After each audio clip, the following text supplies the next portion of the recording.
আমাদের শরীয়ত ইসলামিয়ার মধ্যে, আমাদের নবীজির শরীয়তের মধ্যেও কোন ধরনের সনাম, তামাথিল, সূরাত এগুলার কোন স্থান আমাদের শরীয়ত ইসলামিয়ার মধ্যে নাই। কতগুলো আছে সনাম? সনাম মানে মূর্তি। মূর্তি কি জন্য বানাই? পূজা করবার জন্য। মূর্তিকে বানানো করা হয় পূজা করার জন্য, সেজন্য কাজটা শিরক। আর কিছু আছে সূরত, ভাস্কর্য, এগুলো কেন বানাই? স্মৃতির জন্য, কারো সম্মানের জন্য। এটাও আমাদের শরীয়ত ইসলামিয়ার মধ্যে হারাম। অনেকে বলে এরা ভাস্কর্য করছে, গুনাহ সব জাতির পিতা বঙ্গবন্ধুর কবরে যাবে। এটা আর ফালতু কথা। বঙ্গবন্ধু কি বলে গেছেন যে আমার জন্য ভাস্কর্য করো? তো ওনার কবরে কেন যাবে? যারা করতেছে এদের গুনাহ হবে। ওই যে লাহা মা কাসাবাত ওয়া আলাইহা মাকতাসাবাত, কোরআনে পাকে বলেছেন আরেকজন গুনাহ করেছে সেজন্য আমাকে জবাব দিতে হবে। একটু জোরে বলুন না নাউজুবিল্লাহ। আজকে কতগুলো এই উগ্রতা আমাদেরকে ফিতনা এবং ফাসাদের দিকে নিয়ে যাচ্ছে। হারামকে হারাম বলতে হবে। হারাম যারা করছে এদেরকে বুঝাইয়া বলতে হবে এটা হারাম, এটা করা যাবে। এটা আমাদের দেশে হারাম কি চলে না? ঘুষ হালাল না হারাম? কে জানে না? সবাই তো জানে ঘুষ হালাল না হারাম। হারাম জানে, সবাই খায়।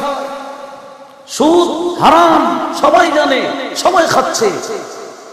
ঠিক ভাস্কর্য হারাম, এরপরও করতেছে। যারা করতেছে এদেরকে জবাব দিতে হবে আল্লাহর দরবারে। জিনিসের যদি আকৃতি বানাই, আমার আল্লাহ কিয়ামতের ময়দানে তাদেরকে ডাকবেন। কাদেরকে ডাকবেন?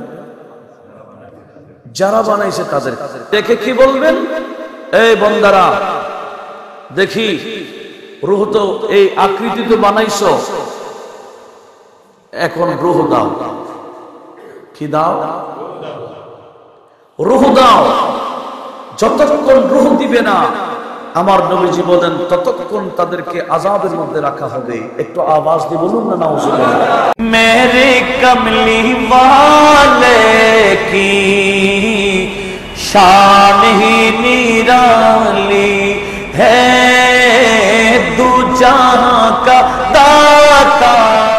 হযরত সুলাইমান আলাইহিস সালামের জন্য ওই জিন্নাতগুলোকে এমন ভাবে অধীনস্থ করে দিয়েছি, ওনার হুকুমের বাইরে যেতে পারতো না। তারা করত কি? মা ইয়াশা, হযরত সুলাইমান আলাইহিস সালাম যা ইচ্ছা করতেন, যেটাই হুকুম দিতেন, জিন্নাতরা ওনার হুকুম পালন করে কাজটা করে দিত। জোরে বলুন সুবহানাল্লাহ। মিন বয়ান দিচ্ছেন কি কি করতেন। মিন মুহারেবা, বড় বড় কিল্লা, আস্তানা, ওয়া তামাথিলা, আর কিছু তামাথিল, সূরত, কতগুলো সূরত বানাইতেন। সূরত মানে বর্তমানে এই যে ভাস্কর্য নিয়ে আরো এগুলা কোরআন শরীফে বিভিন্ন শব্দ আসছে, আসনাম আসছে, সূরা আসছে, তামাথিল আসছে, এক একটা এক এক স্তরের। আর আমরা তো সবগুলাকে একই স্তর মনে করি। কতগুলো কাজ শিরিক, কতগুলো কাজ কুফর, কতগুলো কাজ হারাম, সব এক না, স্তর আছে। কতগুলো কাজ মুবাহ, কতগুলা নাজায়েজ, কতগুলা জায়েজ। এখন আমরা কোন পর্যায়ে আসছি?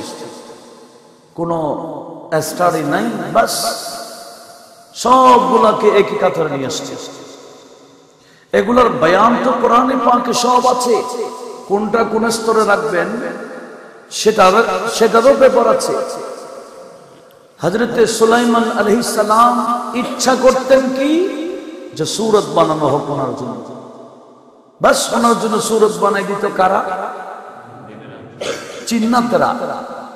এখন সূরত কোন সূরত বানাইতেন, এটাই কথা। যে তামাসিল ওনার জন্য বানাইতেন জিন্নাতরা, উনি পছন্দ করতেন বিদায়। এখানে তাফসীরের কিতাবে রয়েছে হযরত সুলাইমান আলাইহিস সালাম কোন ভাস্কর্যকে পছন্দ করতেন না, কোন মানব আকৃতি পছন্দ করতেন না, কোন হাইওয়ানাত পছন্দ করতেন না। যেগুলোর মধ্যে জান ছিল সেরকম কোন সূরত উনি পছন্দ করতেন না। আর পছন্দ করতেন কি, যেগুলোর মধ্যে রূহ ছিল না, যেমন গাছ গাছালি দৃশ্য, বিভিন্ন নকশা। এখানে তামাসিল বলতে নুকুশকে বোঝানো হয়েছে। একটু আওয়াজ দিয়ে বলুন না সুবহানাল্লাহ। আমরা বিভিন্ন ঘরের মধ্যে নকশা বানাই কিনা, আমরা সাজাই না, অনেক কিছু নকশা আমরা বানাই, এগুলাকে তামাসিল বলা হচ্ছে। হযরত সুলাইমান আলাইহিস সালামের ওই নকশাগুলো ঘরের মধ্যে বিভিন্ন কিছু জায়গায় সেই ধরনের দৃশ্যগুলা পছন্দ করতেন।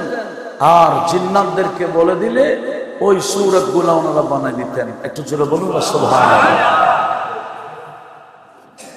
অনেকে মনে করবেন যে হযরত সুলাইমান আলাইহিস সালাম তো সূরতকে তামাসিলকে পছন্দ করতেন, আমরা কেন করব না? শিরিককে শিরিকের স্তর রাখতে হবে, হারামকে হারামের স্তর রাখতে হবে, কুফরকে কুফরের স্তর রাখতে হবে। যেটা যে স্তরের আমাদের কথা সে স্তরের হতে হবে। আর আমাদের শরীয়ত ইসলামিয়ার মধ্যে, আমাদের নবীজির শরীয়তের মধ্যেও কোন ধরনের সনাম, তামাসিল, সূরত এগুলার কোন স্থান আমাদের শরীয়ত ইসলামিয়ার মধ্যে নাই। কতগুলো আছে সনম। সনম মানে মূর্তি।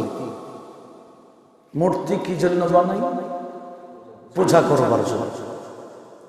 মূর্তিকে বানানো করা হয় পূজা করার জন্য, সেজন্য কাজটা শিরক। আর কিছু আছে সূরত, ভাস্কর্য, এগুলো কেন বানাই?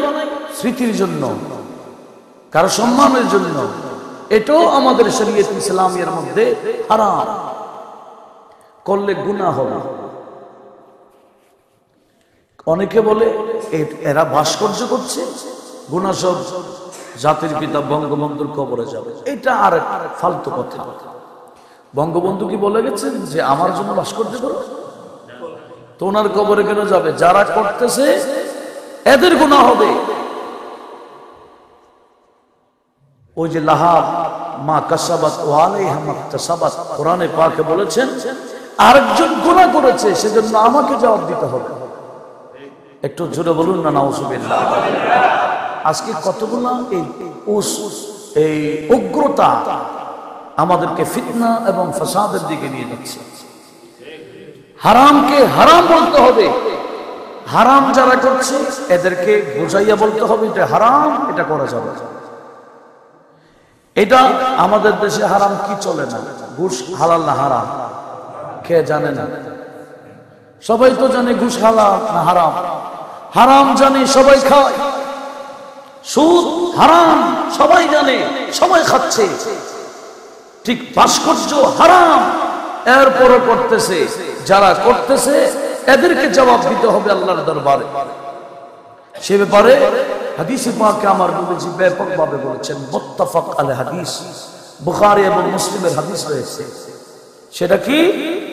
আমি কয়েকটা হাদিস আপনাদেরকে শোনাচ্ছি। আল্লাহ পাক শুনে আমাদের সবাইকে এই বিষয়ে সতর্ক থাকার তৌফিক দান করুন। সেটা হচ্ছে বুখারী এবং মুসলিমের হাদিস। কিয়ামতের ময়দানে এখানে আমার সামনে যথেষ্ট নোট রয়েছে, উলামায়ে কেরামের সমাধান রয়েছে। সূরতের মধ্যে কিছু সূরত আছে রূহওয়ালাদের, জিরুহ রূহওয়ালাদের সূরত, আর কতগুলো আছে গায়ের জিরুহ, অর্থাৎ রূহ ছাড়া আকৃতি, যেমন গাছ গাছালি এই সমস্ত জিনিসের আকৃতি, এগুলো হচ্ছে গায়ের জিরুহ। এগুলার মধ্যে নকশা করা, এগুলা বানানোর মধ্যে মুবাহ রয়েছে, জায়েজ রয়েছে, হারাম নাই। তবে হারাম কোনগুলা? যেগুলোর মধ্যে কি আছে? রূহ আছে। সেটা মানুষ হোক, সেটা পশু হোক, সেটা পাখি হোক, এইরকম কিছু রূহওয়ালা জিনিসের যদি আকৃতি বানাই, আমার আল্লাহ কিয়ামতের ময়দানে তাদেরকে ডাকবেন। কাদেরকে ডাকবেন? যারা বানাইছে তাদের। দেখে কি বলবেন?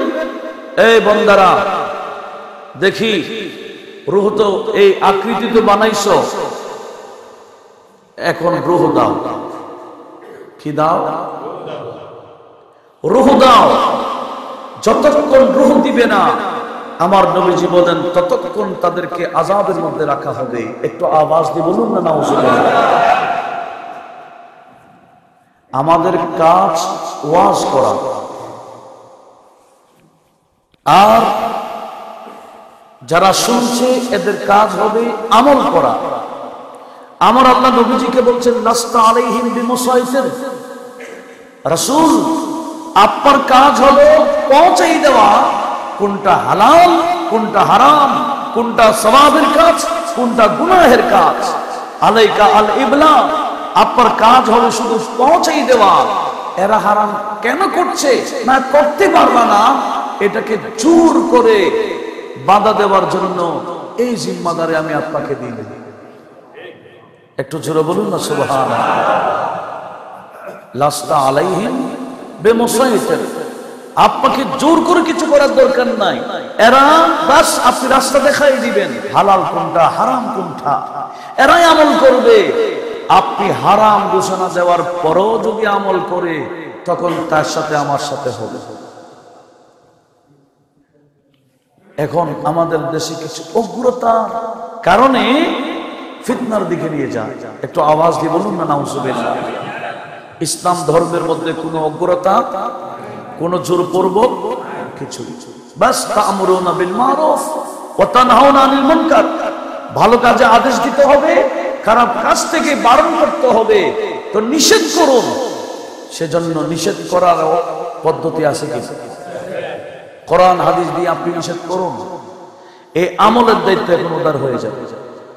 এই জন্য আলেম ওলামাদের আর কোন জিম্মা থাকবে না। খোদা, আমাদের দায়িত্ব ছিল ওয়াজ করে দেওয়া, বাস আমরা ওয়াজ করে দিয়েছি।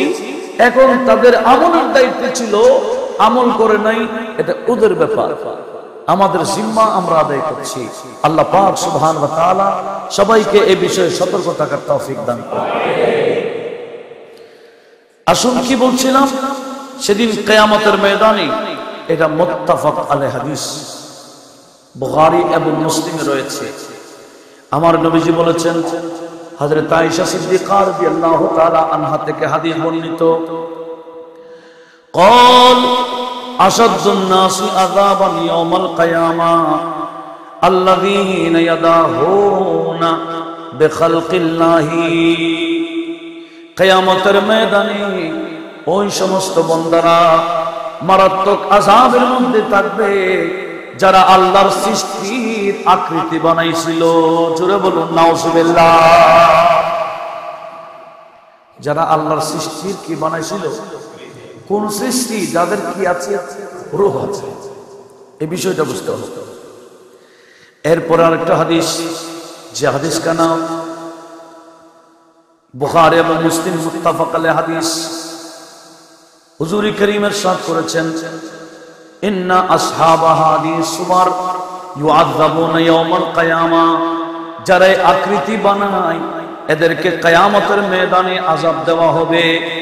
ইউকালু লাহুম, যারা এই সূরতগুলো বানাইছিল এদেরকে বলা হবে, আহিউ মা খালাকতুম, তোমরা যা বানাইছিলা এবার এগুলাতে রূহ দাও। পারবে? এটা ঈসা আলাইহিস সালামের মতো ক্ষমতা দিলে তখন পারবে। ঈসা আলাইহিস সালাম বলেন, আমি আখলুকু কাহায়াতি তায়র মিনাত তায়র, আমি মাটি থেকে কাদা মাটি দ্বারা পাখির আকৃতি বানাইতাম, তারপরে ওয়ান ফাকুফি, সেখানে ফুঁক দিতাম, ফায়াকুনু তায়রান বিইذনিল্লাহ, আল্লাহর হুকুমে এই মাটির পাখিগুলো বাস্তব পাখি হয়ে উড়াল দিত। সুবহানাল্লাহ। এরকম পাখি কে বানাইতেন? হযরত ঈসা আলাইহিস সালাম, উনি তো ফুঁক দিতেন, কি এসে যেত, তো এই রূপটা দিতেন কে? কিয়ামতের ময়দানে এরকম রূপ দিতে পারবেন? আল্লাহ বলতো বানাইছিলা, এখন রূহ দাও। তখন রূহ দেওয়ার ক্ষমতা কোন বান্দার থাকবে, আর যতক্ষণ রূহ দিতে পারবে না ততক্ষণ ওই বান্দারা আযাবে থাকবে। তো এখনো যারা ভাস্কর্য বানাতে উৎসাহিত, আমরা বলবো ঠিক আছে, আপনি যদি কিয়ামতের ময়দানে এগুলা রূহ দিতে পারবেন তাহলে বানান গা, সমস্যা। হ্যাঁ, এটা নিয়ে এত বাড়াবাড়ি করে কি করে? আমাদের কাজ হলো এগুলা তাবলীগ করা, পৌঁছাই দেওয়া, মানে এগুলো আমল করার দায়িত্ব যারা বানাচ্ছে তাদের। এখানে জোরপূর্বক কিছু করার প্রয়োজন নাই। আল্লাহ পাক সুবহানাহু ওয়া তাআলা সবাইকে বোঝার তৌফিক দিক। একটু জোরে বলুন আমিন। Assalamu alayka ya Rasul